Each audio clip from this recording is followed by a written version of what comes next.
네, 여러분 피곤하십니까? 괜찮으세요? 네. 뭐 첫날인데요.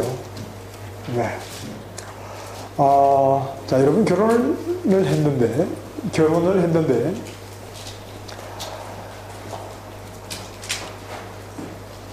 남편의 얼굴에 가면이 쓰여져 있습니다. 그런데 결혼을 해서 사는 동안에 남편 얼굴을 덮고 있는 가면을 벗기지 않고 그렇게 결혼 생활을 한다면 어떨까요? 아니면 반대로 아내의 얼굴에 가면이 있다면 남편이라고 한번 해보십시다. 어떨까요?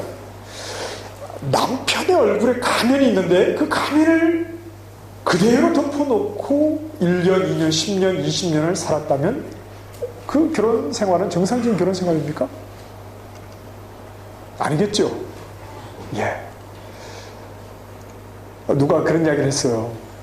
요한계시록을 덮어놓은 상태에서 믿음 생활을 하는 것은 마치 남편 얼굴에 가면을 씌워놓고 결혼 생활을 하는 것과 똑같다. 이런 말을 했습니다. 좀 생각해 볼 만한 말이라고 생각을 해요. 여러분 요한계시록의 말씀을 자주 읽으십니까? 요한계시록의 말씀을 얼마나 많이 이해하고 계십니까? 우리는 요한계시록 어렵다 이렇게 생각을 하지요. 저도 어렵다고 생각을 했습니다만 그러나 의외로 요한계시록의 말씀은 쉬울 수 있습니다. 그런데 우리가 너무 요한계시록의 말씀을 닫아놓은 상태에서 믿음 생활을 하다 보니까 우리 신랑이신 주님이 어떤 분인가에 대해서 정확하게 얼굴을 보지 못한 채 그렇게 우리는 10년, 20년 믿음 생활을 하고 있는 거지요.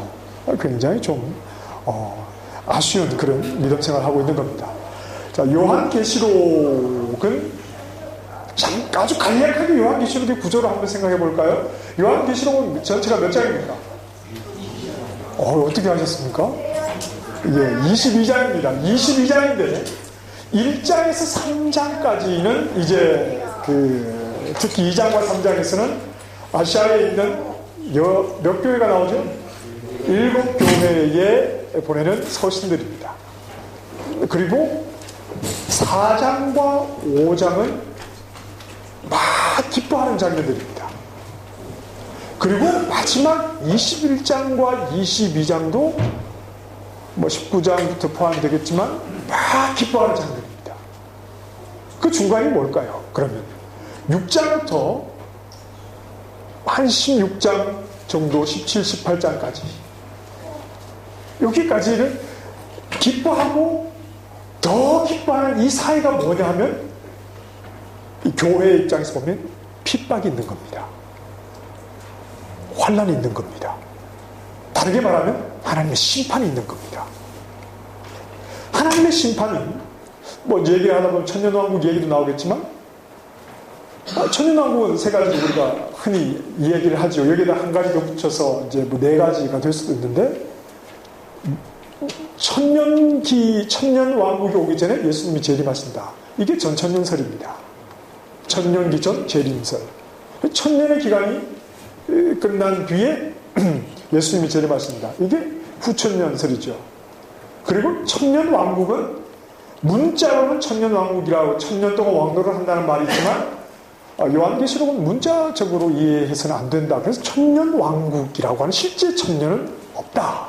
이 무천년설을 이야기하고 이 세대주의적 전천년설이라고 하는 게 있습니다. 처음 말했던 건 역사적 전천년설이라고 하는데 이 세대주의자들이 말하는 전천년설은 뭐냐 하면 예수님의 재림이 두 번이라는 겁니다. 공중 재림하시고 천년기 전에 예수님이 공중 재림하시는데 공중 재림하실 때에 믿는 사람들이 어떻게 됩니까? 공중 재림하실 때 예수님께 올라가는 걸 가르쳐서 뭐라고 하죠? 휴거라고 이야기합니다. 그런데 이 휴거는 성경적인 개념이 아니다. 이렇게 보는 겁니다. 우리 대부분은 이거는 이제 세대주의자들이 역사의 세대 7세대로 나눈 뒤에 각 세대마다 하나님께서 구원하시는 계획과 방법이 달랐다 이렇게 이야기를 하는데요. 결국은 구약 율법 시대에는 신약의 교회의 그림자가 없는 겁니다. 여기에 어떤 통일성이 없다는 게 굉장히 좀 큰 문제고요. 이 통일성으로 성경을 봐야 되는 것 아닙니까? 그래서 세대주의가 보는 그런 종말론적인 관점은 굉장히 좀 문제가 많습니다. 그런데 우리 세대주의를 받아들이지 않는 우리 보통 건전한 교회들도 휴거를 당연히 휴거가 있다. 물론 베드로서의 말씀에 그런 말씀이 있기 때문이긴 하지만 그게 이제 세대주의자들이 말하는 그런 두 번의 재림, 공중 재림하시고 다시 오시는 그런 건 아니라는 말이죠.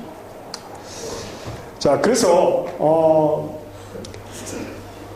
먼저 4장과 5장에 있는 기쁨은 어린 양 예수 그리스도께서 우리를 구원하신, 이미 일찍이 죽임을 당하신, 우리를 구원하신, 그리고 보좌 우편에 계셔서 우리를 다스리고 계시는 이 구원의 은혜에 대한 기쁨이고, 그 구원이 완성되는 기쁨이 이제 마지막 21장, 22장에 있는 기쁨입니다. 그 사이에는 교회에게 초림과 재림 사이라고 할 수 있겠죠.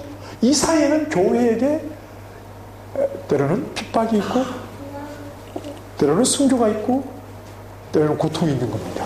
그러나 기쁨으로 시작해서 기쁨으로 끝나는 것이 우리 성도의 삶이라면 믿음을 가지고, 우리를 구원하신 믿음을 가지고 구원의 완성을 바라보면서 이 시간을 지나가야 하는 것이지요. 그리고 이 기간은 또 하나님께서 그의 백성들을 지키시는 기간입니다. 내일 우리가 요한계시록을 잠깐 짧은 시간 볼 때 또 좀 설명을 하겠습니다. 자, 오늘 말씀 1절을 보면 어린 양이 7 인종의 하나를 떼시는데 그랬습니다. 자, 지금 좀 이 본문의 상황을 좀 보면 하나님으로부터 계시를 받은 사도 요한이 천상으로 올라갑니다.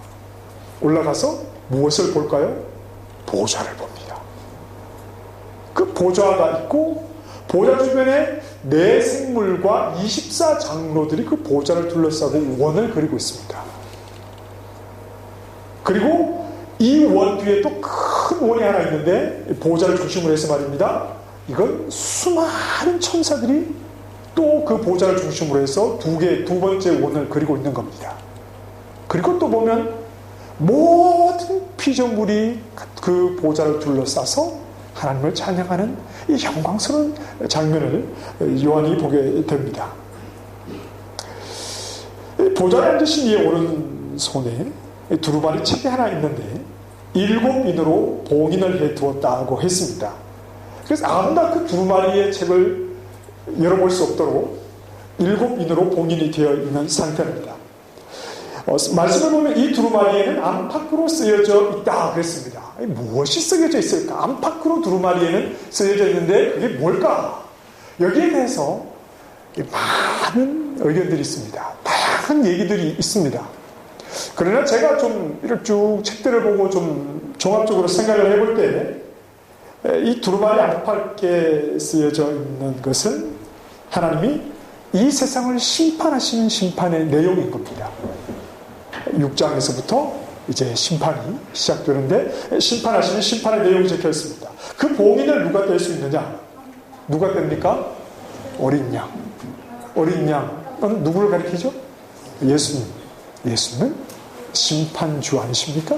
심판주로 이 땅에 오시는 분 아니십니까? 이 어린 양이 그 심판이 기록되어 있는 그 두루마리의 봉인을 이제 떼기 시작하는 겁니다. 자, 그래서 오늘 1절 말씀에서 어린 양이 7인 중의 하나를 떼시는데 그랬습니다. 그럼 인을 떼셔서 두루마리를 열기 시작하면 무엇이 쏟아져야 하는 겁니까? 무엇이 나오기 시작해야 되는 겁니까? 하나님의 심판의 내용들이 이제 나오기 시작해야 하는 겁니다. 첫째 인을 떼니까 무엇이 나옵니까? 2절 말씀 무엇이 나오죠? 흰 말과 그 말을 탄 자가 나왔습니다. 흰 말 탄 자가 나오는 겁니다. 그럼 이 흰 말 탄 자는 하나님께서 이 땅을 심판하시고 이 땅을 재앙하시는 이 땅에 재앙을 내리시는 시작이라는 말이겠지요. 자, 희다는 말은 무엇을 의미할까요? 우리가 보통 일반적으로 희다라고 이야기할 때 이 흰 것은 순결하다 이런 것을 의미합니다. 그리고 또 흰 것이 의미하는 것은요, 승리를 의미하는 것이 흰 것입니다. 흰 것, 승리를 의미합니다. 우리 옛날 그 영화를 보면 이 로마 군대가 야만인들을 무찌르고 전쟁에서 승리하고 돌아올 때 개선식을 하지요. 나라 백성들이 쫙 나와서 있고 이제 전쟁에 승리한 군인들이 열을 지어서 도성으로 들어옵니다. 그때 맨 앞에 누가 섭니까? 맨 앞에 그 싸움을 승리로 이끌었던 장수가 맨 앞에 말을 타고 갑니다. 그 말이 어떤 색깔 말입니까? 흰색입니다. 또는 흰색 말이 이끄는 마차를 타고 가죠. 흰색이 의미하는 것은 승리를 의미하는 겁니다. 자, 그리고 오늘 말씀 계속 보시면 탄자가 활을 가졌습니다. 이 활이라고 하는 것은 무기인데요. 당시에 승리를 위해서 사용되었던 그런 중요한 무기였습니다. 그리고 무엇을 받았습니까? 면류관을 받았죠. 면류관을 받았다는 말은 승리자다, 이런 겁니다. 그리고 이기고 또 이기려고 하더라. 여기서 멈추지 않고 계속해서 이미 면류관을 받았으나 흰 말 탄 자가 승리를 상징하면서 계속해서 그 승리의 싸움을 계속 이어져 나아가고 있다는 말이죠.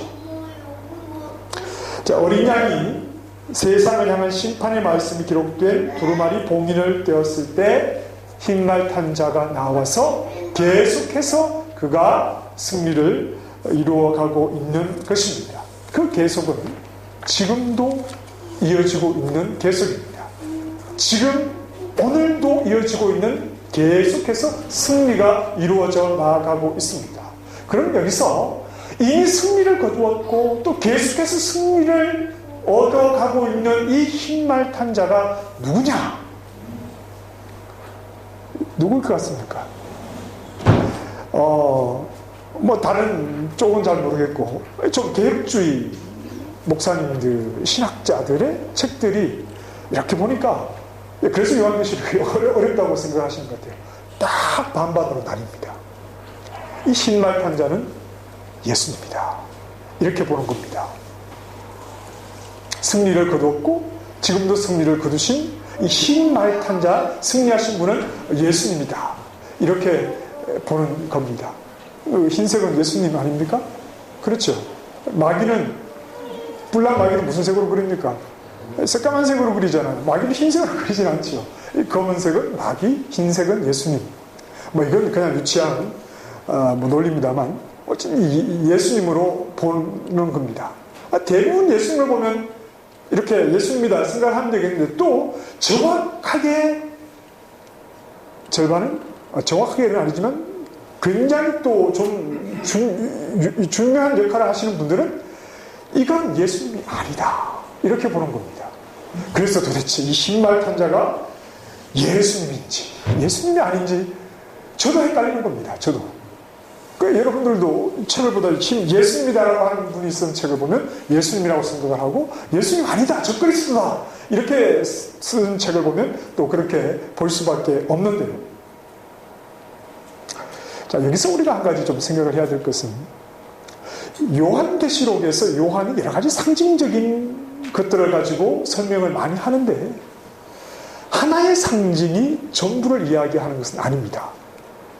그리고 어떤 것에 대해서는 꼭 한 가지만으로 말하지 않습니다. 이 말은 흰 말을 탔다라고 해서 이것이 항상 예수님만을 말하는 것은 아니라는 생각을 우리가 좀 해야 합니다.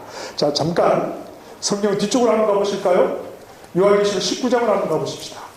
네, 잠깐 표시해 놓으시고요.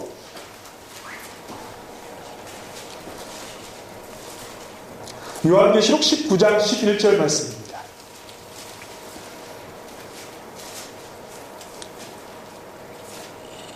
같이 읽겠습니다. 시작.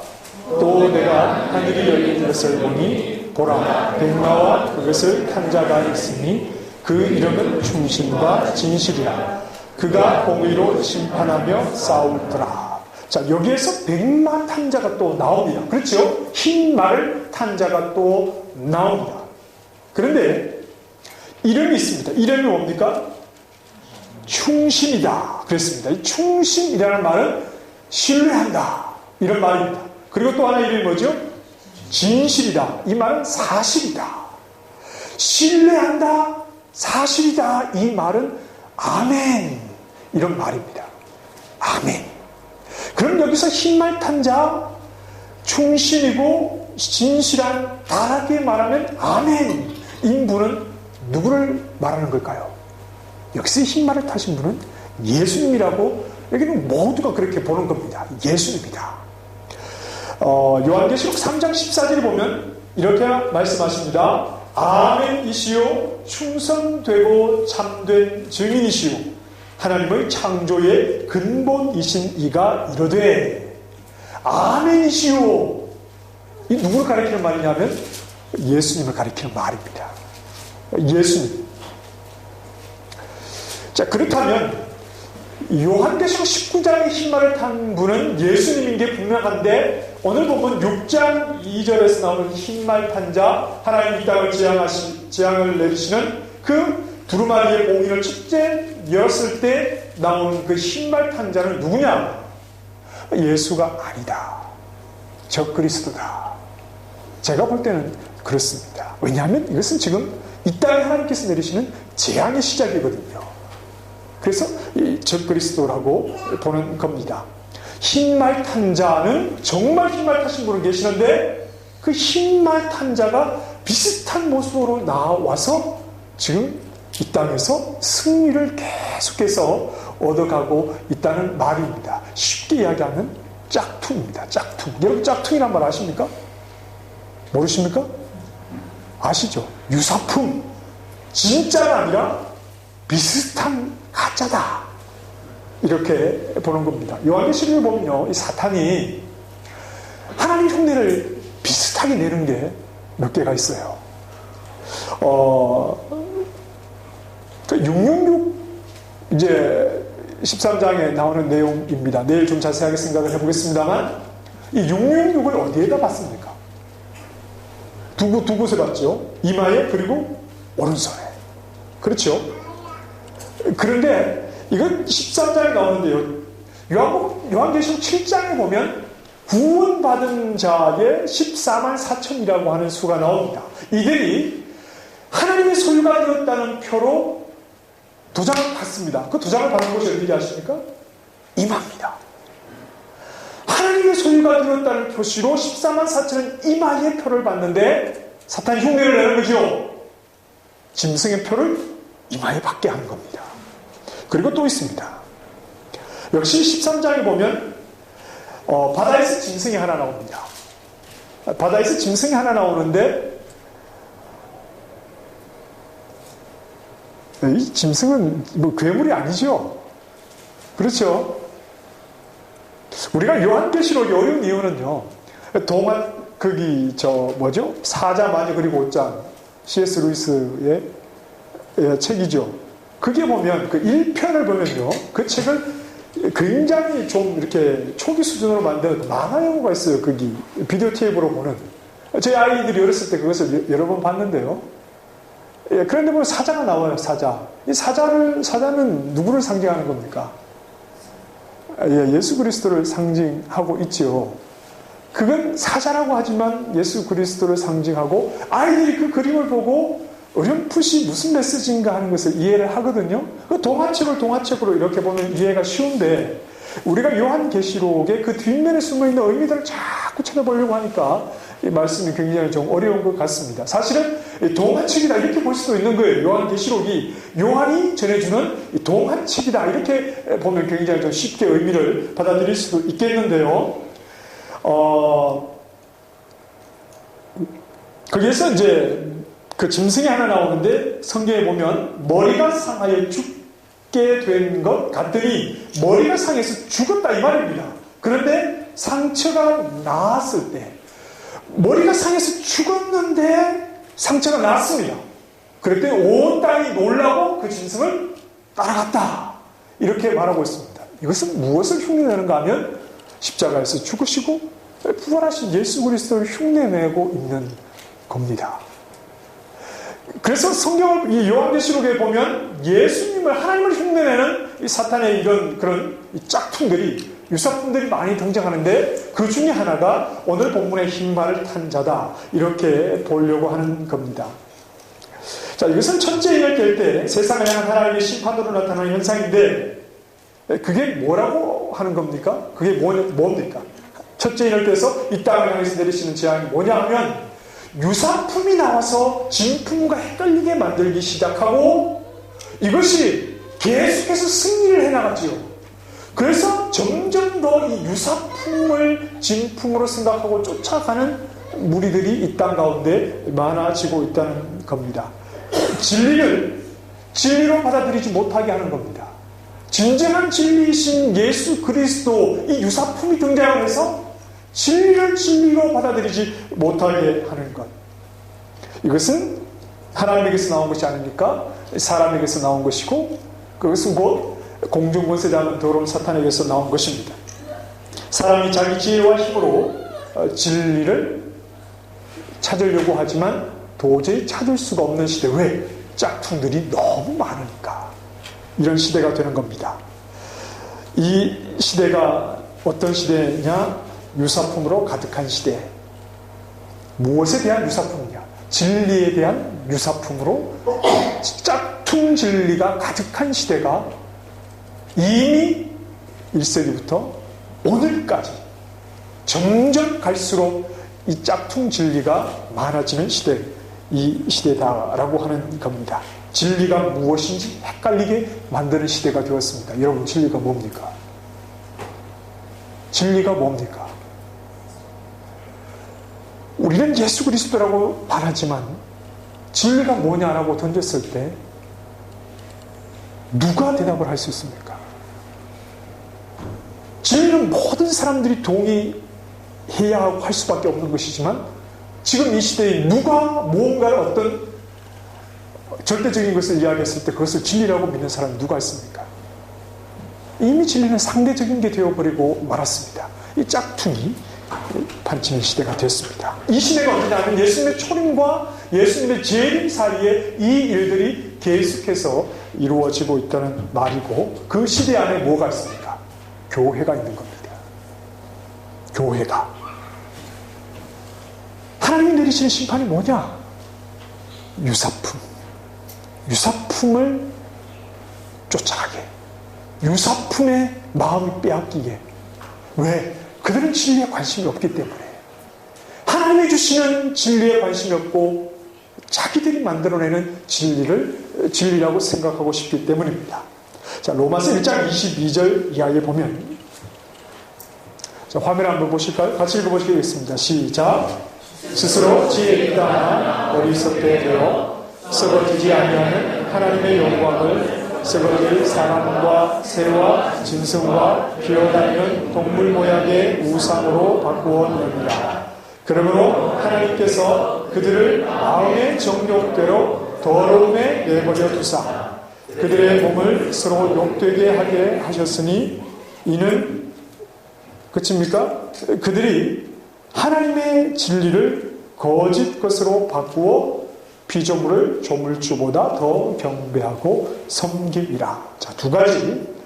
그러므로 하나님께서 그들을 마음을 정욕대로 더러움에 내버려 두셨다. 그리고 그들이 하나님의 진리를 거짓으로 바꾸었다. 진리는 누구의 것입니까? 하나님의 것입니다. 하나님의 진리를 거짓 것으로 바꾸어서 마땅히 진리이신 하나님을 바라보지 않게 하고, 하나님이 지으신 이 피조물을 바라보고 그것들을 섬기게 하게 하는 것, 이것이 오늘 이 땅 가운데 내려지는 그런 심판의 모습이라는 겁니다. 마음을 정욕대로 더러움에 내버려 두셨다 그랬습니다. 마음의 정욕이 만들어내는 것을 진리인 줄 알고 따르는 것, 그것이 바로 이 시대의 재앙입니다.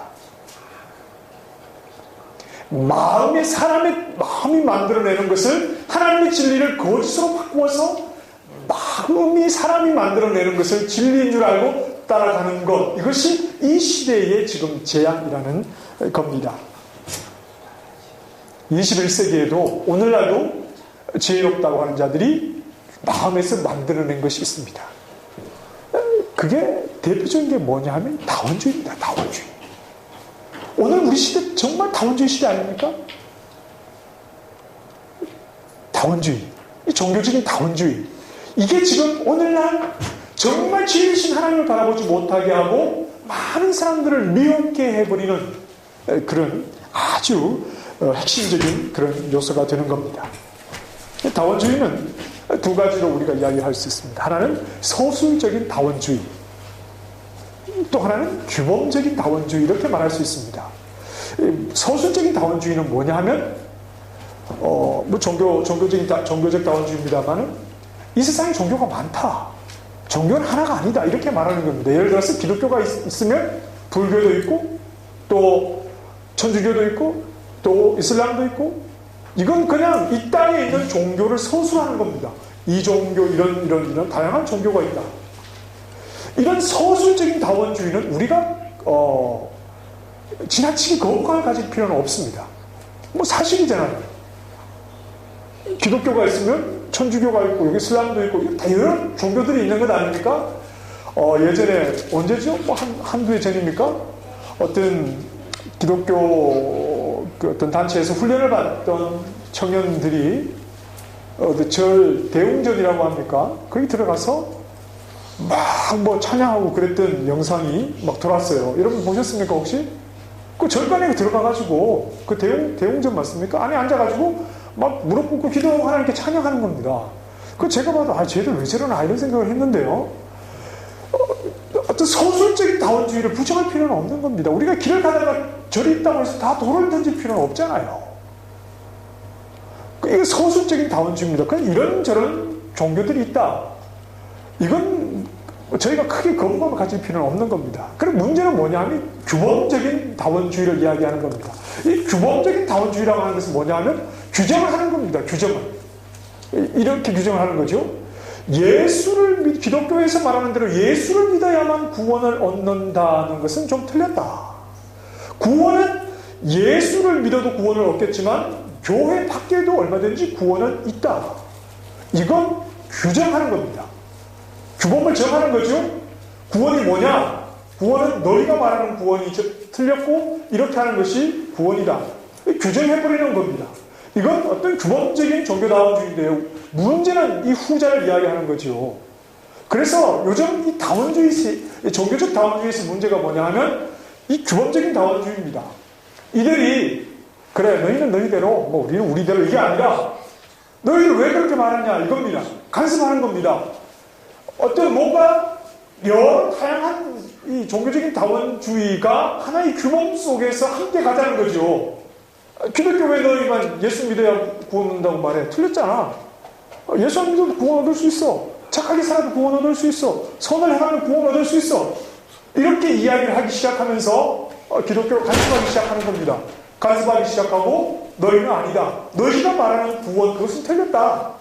구원은 모두에게 모든 종교에게 있는 것이다. 이렇게 말하기 시작하면서 이 다원주의, 종교적 다원주의라고 하는 것이 무엇보다도 우리 기독교에게는 큰 도전이 되는 겁니다. 여러분 도전 아닙니까?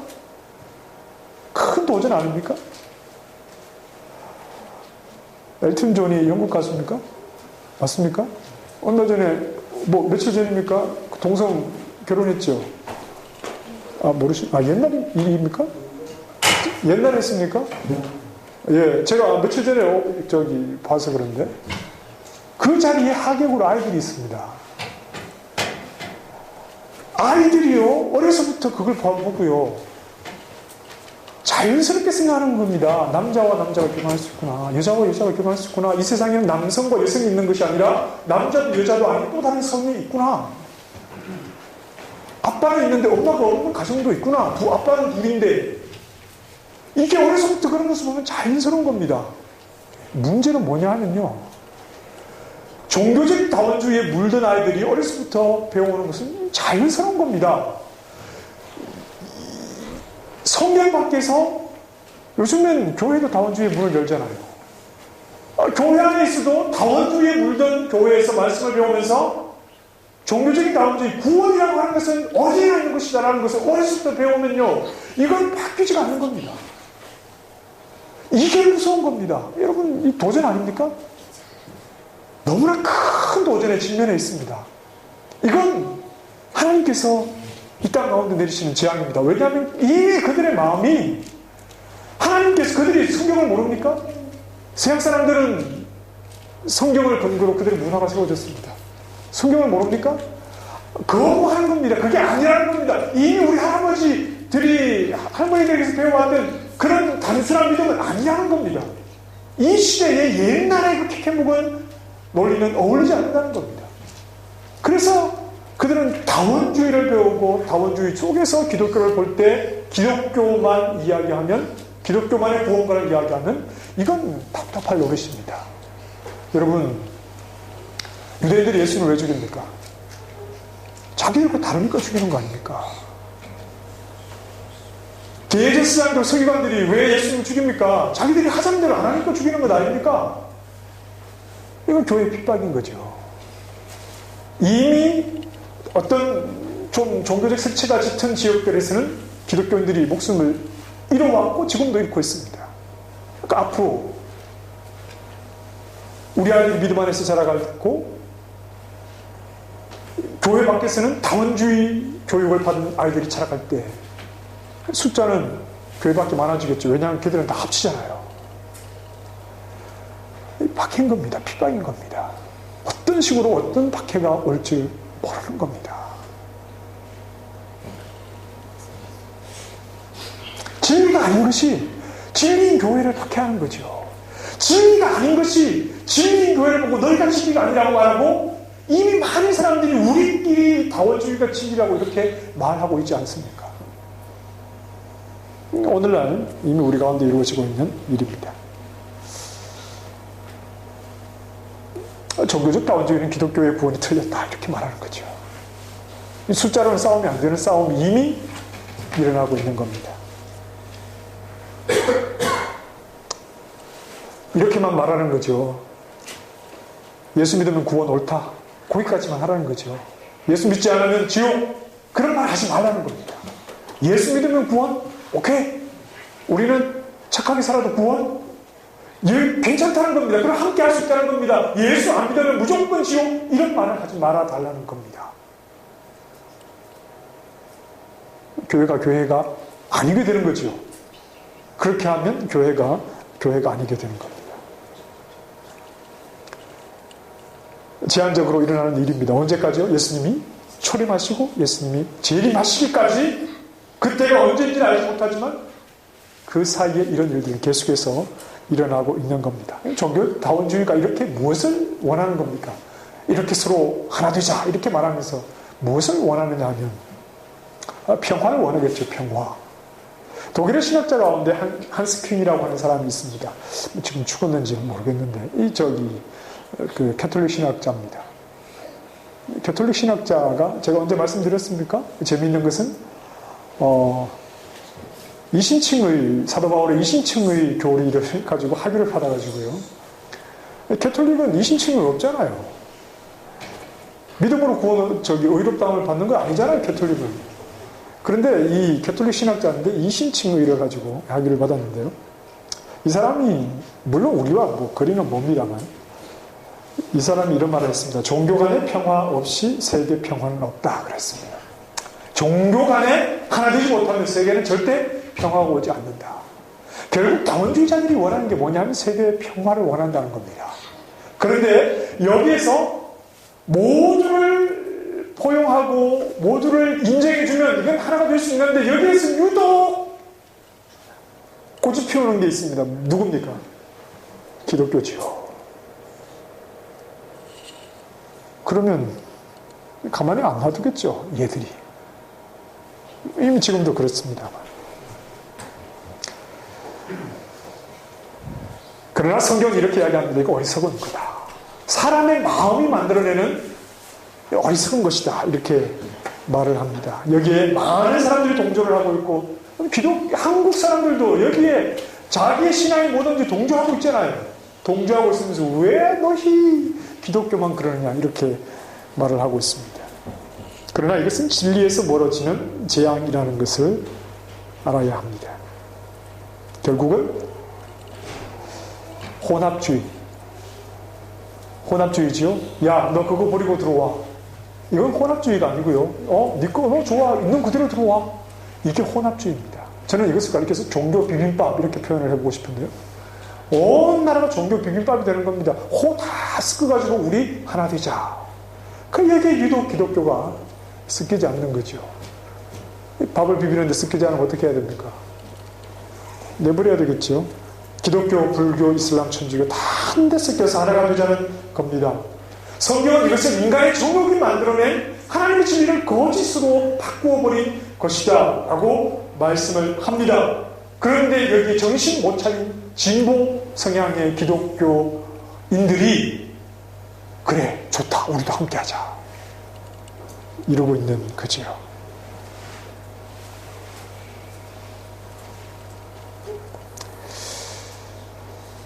이 혼합주의, 요한계시록에 나오는 아시아 7교회들도요 사실은 이 혼합주의에 벌써부터 박해를 받고 있었습니다.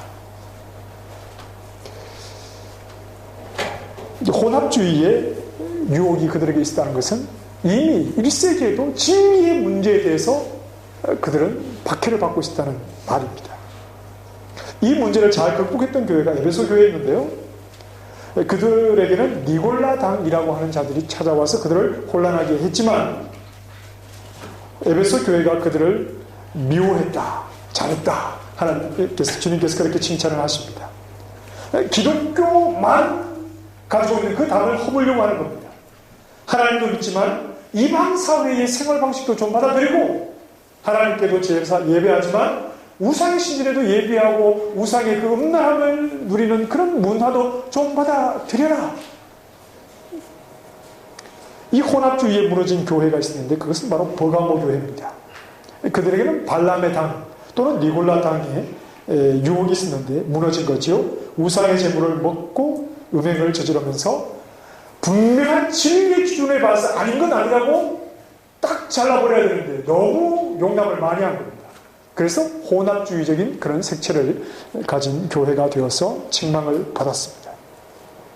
여러분, 진리는요 다른 겁니다. 진리는 많은 사람들이 동의하는 것이 진리가 아닙니다. 많은 사람들이 모이면 진리가 되는 것이 아닙니다. 진리는 다른 겁니다. 나는 비빔밥이 좋다고 해도 나는 비빔밥 싫다라고 이야기할 수 있어야죠. 그 속에 섞이지 않는 것이 진리입니다. 남들이 옳다고 해도 아니다라고 이야기하면서 분명한 차이를 말할 수 있는 것이 오늘 이 시대에 필요한 진리입니다. 남들이 다 그렇다고 해도 그건 아니다라고 분명한 차이를 말할 수 있는 것, 이것이 오늘날 필요한 진리의 모습이라고 하는 겁니다. 이 계획주의 신학자 가운데 제이 아담스라고 하는 사람이 있습니다. 이런 말을 했습니다. 대조의 원칙, 대조하는 것. 이 대조의 원칙, 성경을 보면 대조의 원칙이 가득하다 그렇게 말을 했습니다.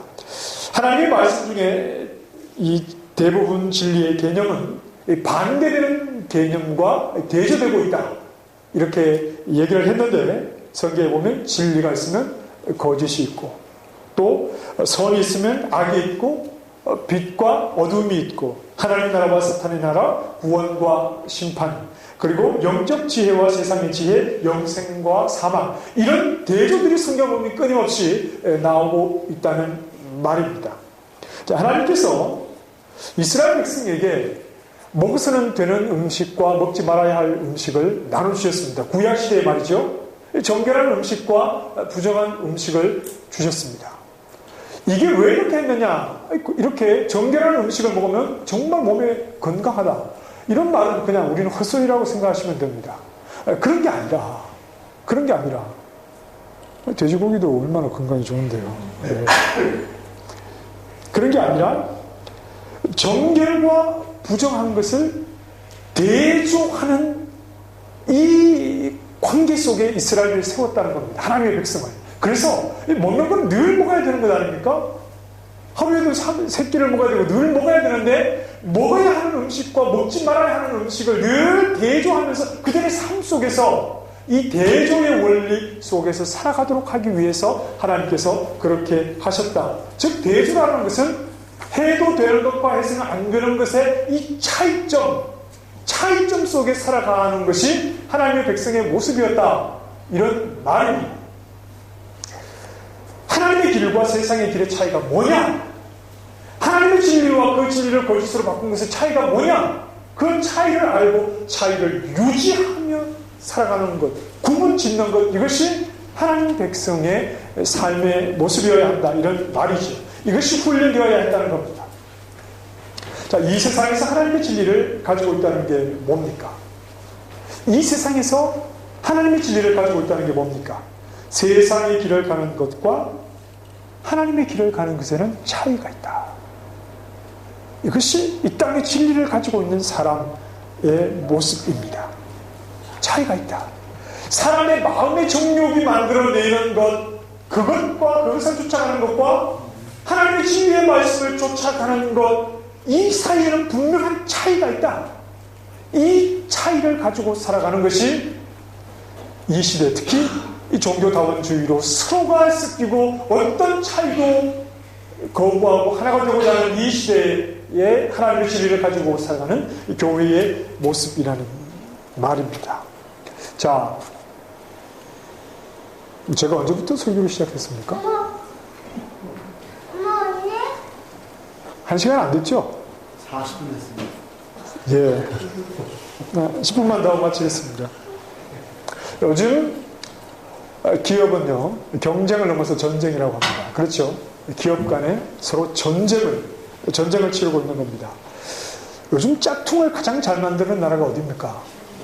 예, 중국. 한국도 잘했었는데, 중국. 깜짝 놀랐어요, 깜짝.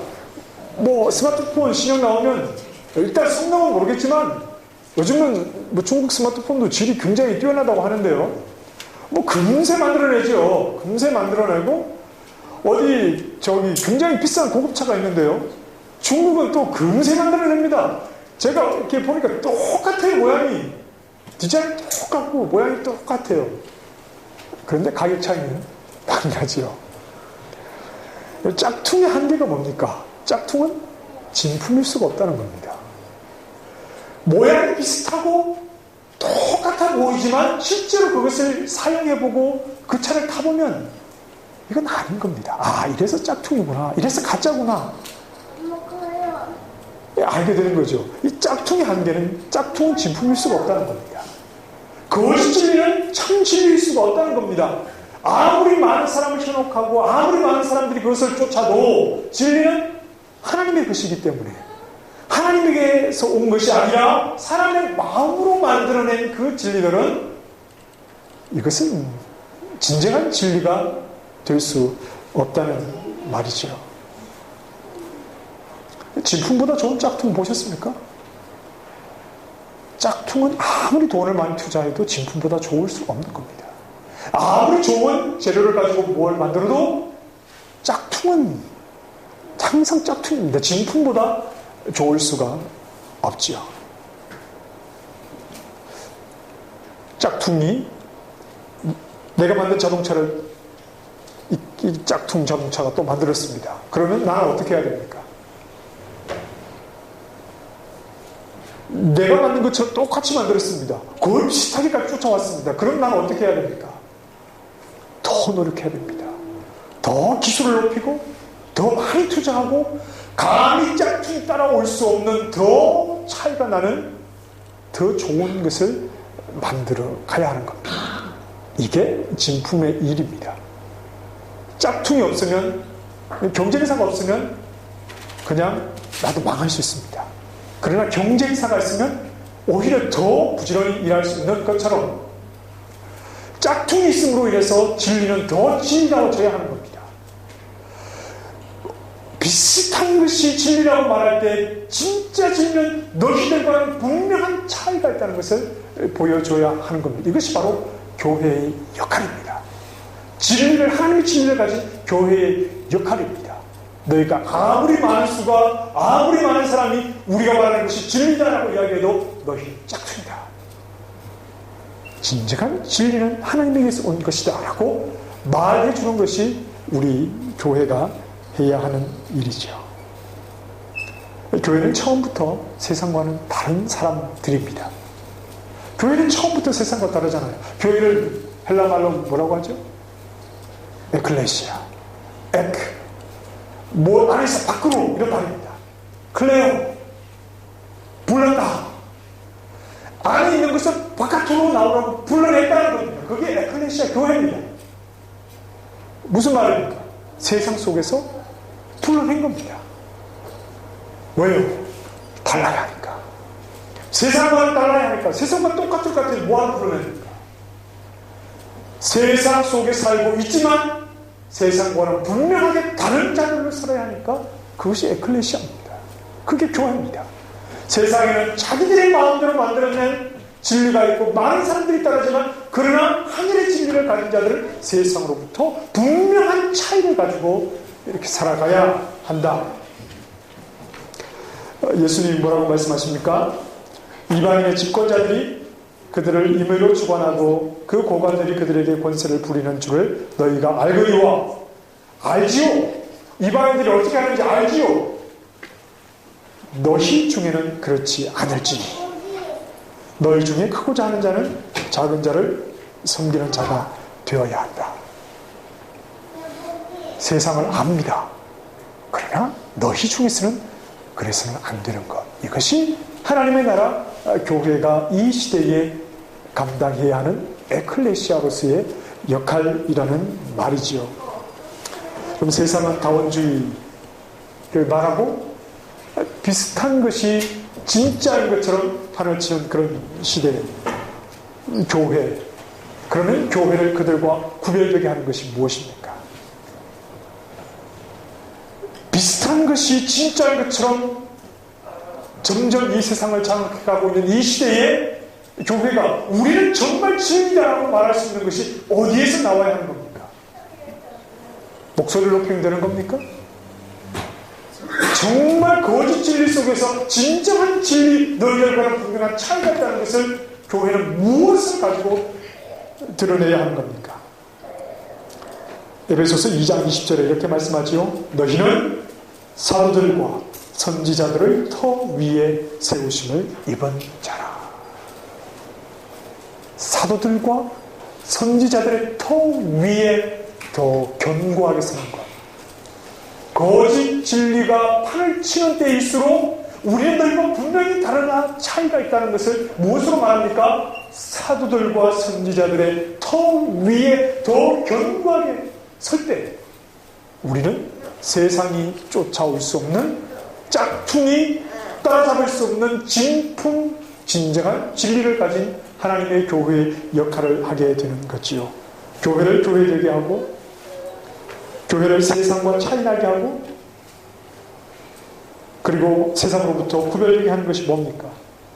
사도들이 가르쳐준 말씀, 사도들이 가졌던 그 신앙, 선지자들이 전해주었던 그 말씀, 선지자들이 성령에 이끌려 바라봤던 그 하나님. 이것이 교회를 교회되게 하는 것. 이것이 교회를 이 세상과 분명한 차이가 있는 진정한 진리를 가진 하나님의 백성 되게 하는 것이라는 말입니다. 복음이지요. 하나님의 말씀입니다. 말씀을 마치겠습니다. 잠 깨시죠? 얼마 전에 시드니에서 인질이 거기 있었죠. 참 충격을 받았습니다. 저는 시민권자가 아닌지라 편하게 잠을 잤습니다만 그래도 거기 검은색 천에 흰색 아랍어로 글을 썼습니다. 그 내용이 무엇이었냐 하면 창문에 내는 거 보셨죠? 알라만이 유일한 신이며 무함마드는 신의 사도다. 이 말이었다고 합니다. 알라만이 유일한 신이다. 여러분 그것을 볼 때 결국 그 사람은 물론 방법은 나빴지만 자기 신앙을 이야기한 것 아닙니까? 그렇죠? 알라만이 유일한 신이다라고 하는 자기 신앙을 거기에 좀 과격주의자였으니까 이제 그런 식으로 표현을 했는데요. 그 장면을 볼 때 저는 좀 여러 가지 생각이 좀 들었습니다. 여러분, 방법은 좀 좋은 방법이 아닙니다만, 그 사람 목숨을 건 거죠. 거기에서 살아나오리라고 생각을 했겠습니까? 여러분이 만약에, 우리가 만약에, 방법은 잘못됐습니다만, 하나님만이, 성경이 말하는 여호와 하나님만이 유일한 하나님이다라고 하는 것을 가지고 이 사실이 받아들이지 않을 때 나는 죽겠다, 목숨 걸 수 있습니까? 저기 어디 무슬림들 틈에 들어가서 거기 피켓을 들고 여호와 하나님만이 유일하신 하나님이다, 그리고 거기서 목숨 걸고 그렇게 말할 자신 있으십니까?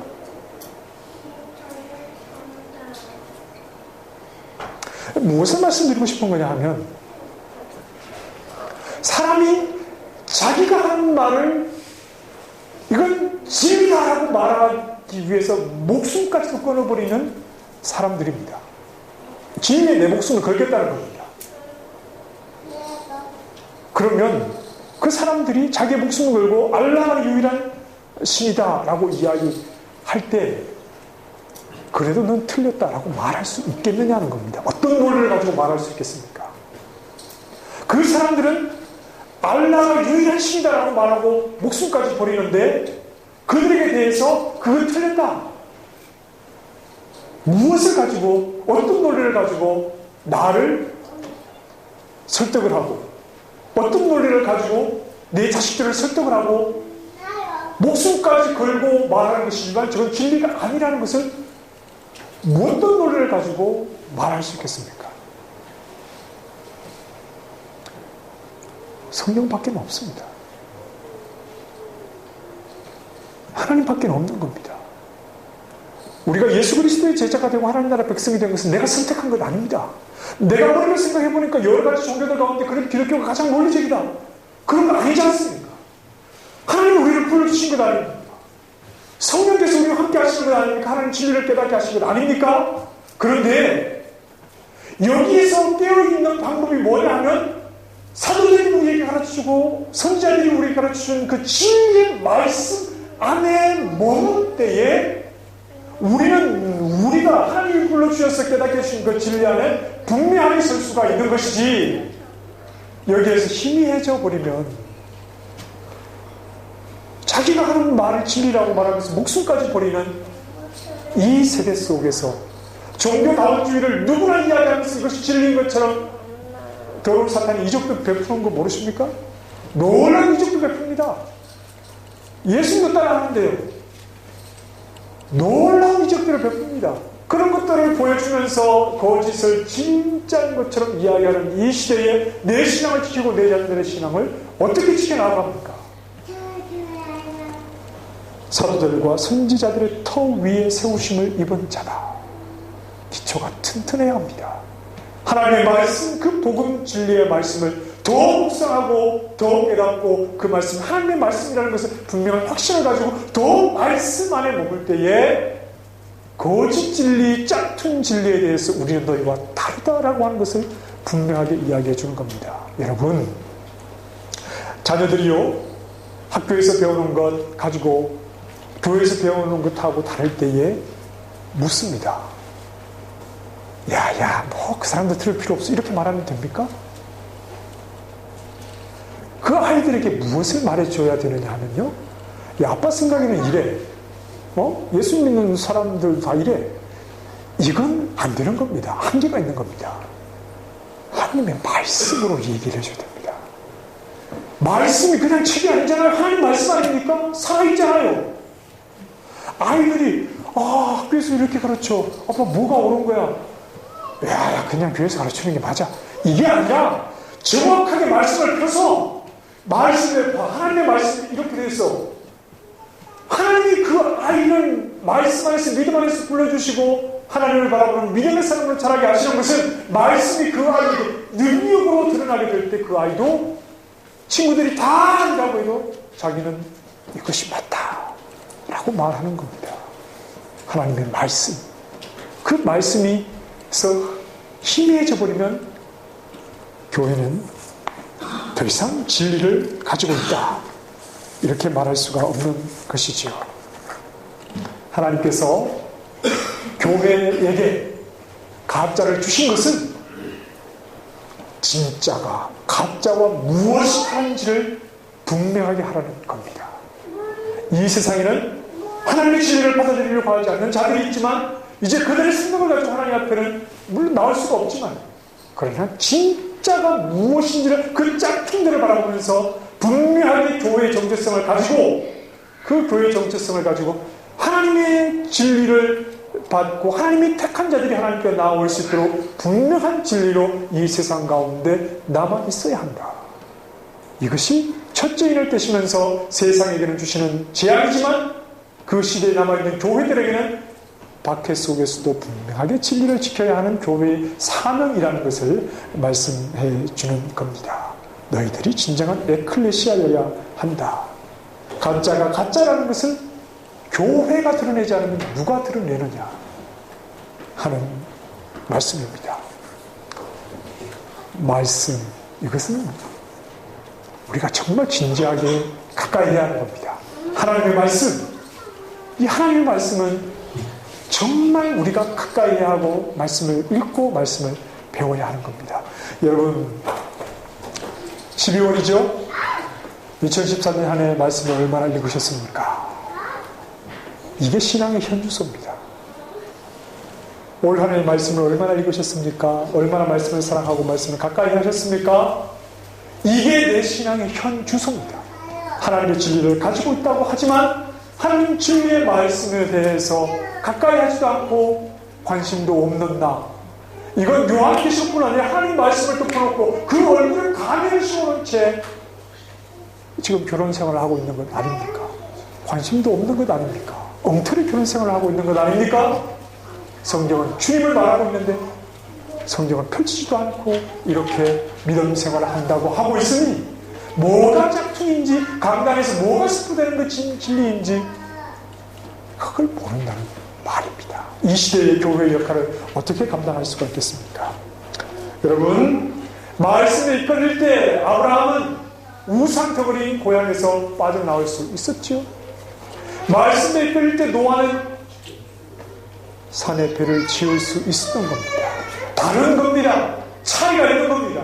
하나님 말씀을 따를 때, 말씀을 사랑하고 말씀을 읽을 때, 정말 말씀을 열 때, 그때 우리는 세상과 분명한 차이를 가지고, 그러나 그 차이에서 흔들리지 않는 확신을 가지고 살아갈 수가 있는 겁니다. 말씀 힘입니다. 말씀 능력입니다. 그 말씀 위에 서지 못하면 우리는 이 시대에 진리를 지켜낼 수가 없는 것입니다. 그것이 오늘 우리의 사명입니다. 너무 영적으로 안일하게 서지 마십시다. 너무 육신적인 일에만 치우치지 마십시다. 전쟁입니다. 진리 전쟁입니다. 지금도 이미 수많은 박해가 우리에게 오고 있습니다. 이때 깨어있으려면 말씀에 서야 합니다. 흔들리지 않으려면 말씀에 서야 합니다. 하나님 앞에 우리의 마음을 내어놓을 수 있기를 바랍니다.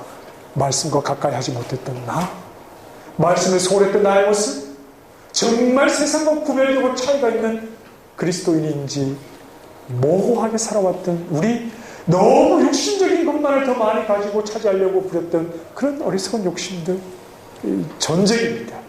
여기에서 진정한 진리를 가진 하나님의 사람답게 설 수 있도록 도와주시옵소서. 하나님 앞에 기도하며 나아갈 수 있기를 바랍니다. 이 시간 찬양 간절하겠습니다. 십자가에서